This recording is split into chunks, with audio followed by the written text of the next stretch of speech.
Hey, good morning, everybody. I'm Wes Anderson, Community Relations Director here at Southern Hancock, and I'm excited. Keith Fessler's here, our New Palestine High School principal, and Adam Barton, our assistant principal here at New Palestine High School, and we're here to talk this morning about graduation pathways. So, graduation pathways is basically a new set of graduation requirements for everybody in Indiana. Is that correct? Correct. And when does that go into effect? Technically, it goes into effect with the class of 2023. We've gone ahead and we've got approval through the school board and through the state to implement a little bit early for some of our kids, not for everyone. So we're actually on it right now in some cases. So the question is, what changes here as we move from our traditional requirements, I-STEP, have to get the diploma, a certain number of credits, etc. What changes for this now?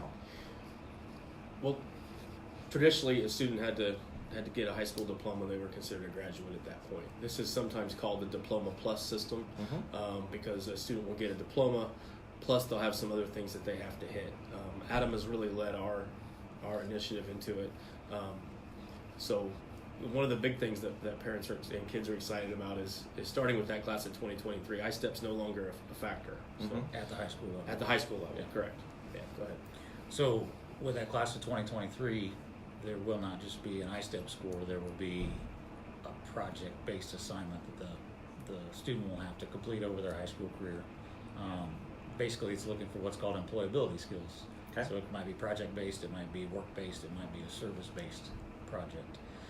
So when we look at our graduation pathways, we're looking more than just an I-STEP number.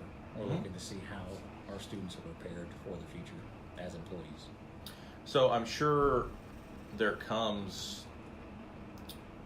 with this some additional requirements in terms of keeping track of how everybody is progressing through this system. Can you talk about that a little bit? We talked about the class of 2023 being the first group that's going to do this. So our 8th graders currently. Yes, our current 8th graders. But we've gotten approval to try it with our high school students who need that opportunity. So not everybody's going to have to continue to take I-STEP throughout their high school career. They may be able to venture off into one of these pathways. So tracking process-wise, we were using our homeroom teachers to go through and talk to each student, say, hey, have you participated in a sport? Band, choir, club, do you have a part-time job?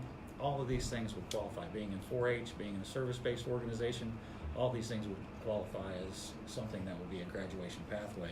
So our homeroom teachers have worked with our students to help us create some documentation to figure out where everybody stands right now. Again, I'm Wes Anderson, Community Relations Director here.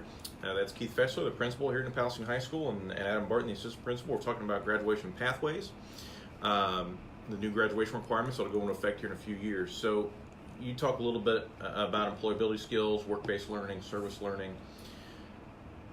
I want to talk a little bit about what exactly that means, and for the two of you, what you foresee those programs or those pathways looking like in theory. So if a student wants to go a work-based learning route, talk to me a little bit about what opportunities may exist there. Well, I think there's a ton of opportunities.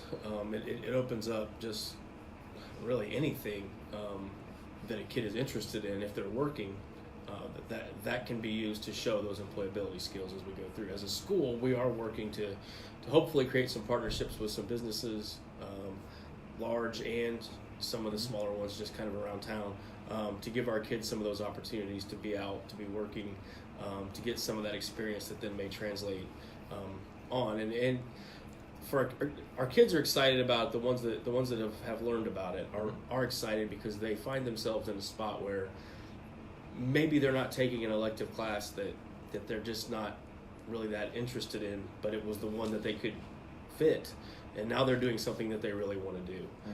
It also kids not looking at just an I-STEP score, which doesn't tell them a lot at the end.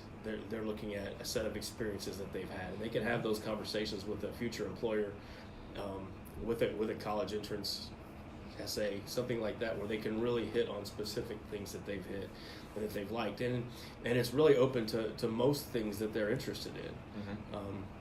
So jobs, clubs, all those type of things start to play into it for us. And it's a good opportunity for them in their high school career, because it doesn't just have to be something we organize at school. It can be something outside of school. It could be an outside club. It doesn't have to be through our work-based learning program at the high school. It could be a job they've gotten on their own, and they get the paperwork to show that they've accomplished that. At the end of their senior year, we'll have them do a senior exit interview. Now that's something that is already on the books here, correct? That is something we've done for years. Okay. And we attach it to our Southern Hancock expected results of what a graduate should be able to do. Well, now we're also going to tie in this employability process and turn that interview into a job interview, or basically an opportunity for them to show how they're prepared for the future. So we get a combination of doing what we're doing already with the senior exit interview, tying in this employability process. We kind of get the best of both worlds there. We actually were able to do that last year. We had some kids who great kids, but hadn't had a lot of success on the I-STEP side of things. And we were able to call those kids in and say, hey, here's a new option for you. You don't have to keep taking this test anymore. We can work with you on this. And so we interviewed them, like Adam said, just like a job interview. And it was really neat to see them talk about something, one, that they're really passionate about. It was also really neat to see their eyes light up when they realized there was still hope. They knew that they hadn't passed the I-STEP, but my gosh, there's still hope that I can graduate. Yep. That was a powerful thing for us. Sure. We'll let you know if you do have questions. Feel free to drop those in the comments here. I see a few of you are watching with us here this morning, and we'll be happy to get to those as we can. A couple of questions that I get a lot that I'd like to go right to the source to get an answer to. One, how does this change for the student that is a honor student, plans to go to a 4-year college? How does this change for them? Does anything change for them? With the students we currently have at the high school, with I-STEP still in play, if they've passed both math and English I-STEP, then that is their graduation pathway. They do not have to participate in the project-based, service-based, work-based learning process. So those students have that option. They can still do the electronic portfolio or the senior exit interview. They can still go through and do the projects. It's just not required of them for graduation. Starting with the class of 2023, since there is no I-STEP, everybody will be participating in this project-based, service-based, or work-based learning. So that shows the employability skills. We haven't really talked about the post-secondary readiness component of it, but the I-STEP kind of plays into that as well. And my other question along that line is, where do things like trades or apprenticeships potentially, and again, I realize we're 5 years away, so there's still a lot to be ironed out here, but where do those things fit in that work-based learning piece? That's one of our favorite parts, because like a glove. Yes. The students that participate at Walker Career Center, some of them can hit their employability skills with those classes, and they can hit their post-secondary readiness competencies with that as well. So we're going to encourage more and more students. If that's your goal in life, if that's your dream, we can help you with that, and it hits our graduation pathways for you better than I-STEP did. Now, and this is from my perspective of kind of being on the fringe of this and kind of picking little pieces up as we go along. You guys obviously know this a lot better than I do. I think from my perspective, the focus here is on adding some career readiness, and not just we're going to let you get out of here and you'll be ready to go to a 2 or 4 year college, right? Yep. There are some. This is the goal of this is to find those opportunities for students that want to go right into a career, may not want to go to a college or for some type of vocational thing, or this is for the other students. Would you agree with that? Yeah, I would agree with that. I think, I don't know that it was a goal of the pathway program when it came in, but I would also see that there's a focus on getting kids active in their communities, getting kids active in doing something in general. because those things play into to the graduation process now. And what we find is at our school is, as you all know, a lot of our kids are already really, really active, and there's a focus on giving back, and it's a great community, and they want to give back to that community. So that part is really positive for us and really exciting for us, because we feel like that really plays into what our kids love to do already. So this is an exciting piece for us. And it creates a more well-rounded student, which is one of our goals. More well-rounded student, community member. It's going to be very difficult for a student just to go sit in class for 4 years and get a C- in every class and get a high school diploma. They have to go out and participate. They have to show that they can work with other people, they can have some leadership skills, and all that's going to tie into this process. If I, hypothetically speaking, am an 8th grade parent, which I am not, if I were a parent of an 8th grade student that was coming into New Palestine High School next year, what do I need to know? As we move towards spring and they start thinking about a schedule possibly for their freshman year, things like that, what do they need to be considering, those parents, those students, before they come over here? I think the biggest thing is talking to their student about what they want to do and what they want to get involved in. Just encouraging them to get involved, whether it's something in school, whether it's a Walker Career Center, whether it's an early college program, something to make sure that they're participating in the process. And there's not, with that 8th grade class, we're going to be in great shape by that point, that there are going to be so many pathway opportunities that the student, when they find what they want to do and what they like, if they participate in it, it's going to be a pathway option. So there's not a specific set, you have to take these 3 classes to qualify. We're going to have plenty of choices for them. Yeah. What is, if we look a few years down the road, once we get off the ground with this and we're up and running and we've got this thing down to a science, so to speak, pun not intended, what is your vision for some of these pathways? How many pathways, what do you see this looking like in 5 to 10 years, I guess is my question. Well, I think that's kind of the beauty of it. It's hard to tell what it's going to look like. I wouldn't want to put a number on pathways, because a kid can. It's really whatever a kid's interested in. They're going to be able to find a way to make those fit. And I don't feel like our kids that we've talked to already are looking at it as, gosh, I just did a class project that counts, because it doesn't. They're looking at ways to get involved with and they're wanting to do things, and it's nice that it now plays into what they want to do. A kid that wants to go work at an automotive, auto body shop or something like that. Now, even if he's doing that on his own on the side and not going through the career center pathway, that now counts to help him at school, and that's something that. What we found is our kids are really excited about that part of things, and we've started on it last year, and with some really, really positive results. And we've met with a couple businesses recently that are interested in our students coming to work for them, and that's going to help prepare everybody and give them another pathway. So the doors that it is opening in the community, we would love to make those connections and get our students real world experience. Along those lines,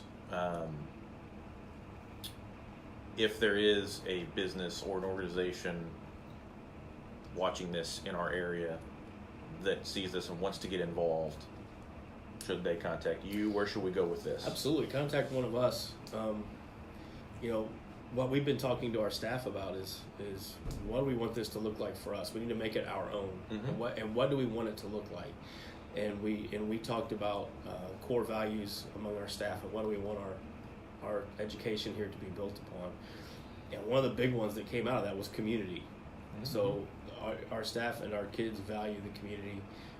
The school system is the center of that community. So yeah, if there's opportunities for our kids, even if it's a chance to just come and help with the project over time, we can find the people to we can't make them do it, obviously, but we can sure bring that to their attention. And when people do that, our kids usually respond, and somebody wants to do it. And we don't have to have projects that are taking 100 kids at a time. Mm-hmm. Yeah. We can have companies that can work with 1 or 2 students at a time, Yeah. and that creates their pathway, and we'll find something else for the other students. Yeah. Even if you're willing to have a kid come and shadow once a week, we're committed to finding a way to make that happen. It may not look like anything that we've ever seen here, but I think everybody across the state's kind of in the same boat. Is you can't.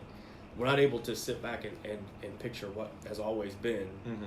This is kind of an uncharted waters as far as where we're going. Gives us plenty of options. Well, I think that's the neat part about this, in It that is. there are not literally infinite, but there's a whole dang lot of options and opportunities that are available for each student in a myriad of subjects. If you want to work in public relations, which I can't tell you, it's just great. You really should try it. Or if you want to be an electrician or a plumber, or you want to, anything, whatever your heart desires, there's an opportunity for you to go explore that through the Pathways program. But you bring that up. You mentioned public relations, and you were kind of making a joke, but we do have a kid already that's coming over there and working with you, a few times a week, and that was born out of his desire to do that. Yes. He helped set that whole thing up, and he helped his schedule, to work his schedule so that he could make that fit. So those type of things, we can start listening to, hey, this is kids coming to tell us this is what I want to do. Can we make this happen? And then we work together to make that happen with the family. And I think that's one of the neat things of it is we will see students who we're not looking at just one pathway they're going to finish with. We're going to, by the time they're senior year, we're going to say, wait a second, you met this pathway and this pathway and this pathway. So it's neat to see them participate in as many things. And the students are going to get involved. They're going to get excited about it as well and ask for those opportunities. So the doors will open in all different directions. I do want to ask about the standardized test piece of this. We talked earlier, iStep is going away. Our younger grades will be replaced with a test called iLearn, which I'll be sharing some information about that in the weeks and months to come about how that changes. Long and short of iLearn is that it's a fully online test, and it's complicated. I could spend a whole nother video just talking about iLearn, so I'm not going to do that right now. But that does not apply here, and that is not a part of the graduation requirements, right? It is the students in that class of 2023 on will have an iLearn science test, biology test, but that will be the only test that they have that relates. We'll still have the SAT, ACT. Yes, as we've talked about employability, there's also another box we have to check for post-secondary readiness. So there is going to be a score for most students still, whether it's an ASVAB score, an ACT score, an SAT score, something like that, that is going to show that the student is ready to move on to the college level or to future education. But there's some other options in there as well that are not test related. There's a governor's work ethic certificate, there's industry certification, apprenticeships, dual credit courses, AP courses, lots of options that are listed on that box 3. And that's one of those things that you have already seen some students use, because the state is letting you do that with some of the current high school students, just to kind of try to prime the pump a little bit, so to speak, on this program. So you've had students take the ASVAB, for example. We have. And that then allows them to go ahead and graduate. Yes, so we've had students that haven't passed the iStep, and we've given them the ASVAB, and if they pass the ASVAB with a qualifying score of 31 or higher, then that gives them the option to not take the iStep again. They still can't take the iStep if they want to, but they don't have to. That ASVAB score is just an in-house score. It's not shared with the military as we go through and set it up, and as all the schools have done, they say, is this for military entrance or is this for school data? And we just tell them it's for school data, and those are our scores at that point. So we gave it last spring, and we gave it again this fall. We'll give it once a year, and we've seen many students who struggled with the iStep have success on the ASVAB, and that moves them along on the pathway. Some at astounding numbers. Yes, honestly. incredible numbers. Really high passing score on the ASVAB. when compared to Their I-STEP when scores. compared to the I-STEP Yeah, score? yeah. Okay. So another group of options there, another set of pathways, so to speak, Yep. to get that done without pass the I-STEP or else, and And take that- the I-STEP as many times as it takes until you get it done. Yes. Which Yeah. is not a great situation necessarily for some students that No, may not test it's very well. frustrating. Yeah. Yeah. Well, what we found is that it's been our experience, at least, that a lot of kids who don't pass it, there's not a lot that come back and pass that retest Mhm. of the I-STEP. In fact, we had a couple informational meeting with parents on our parent-teacher conference day, and there were several parents in there that said, my son or daughter has never passed it. Mhm.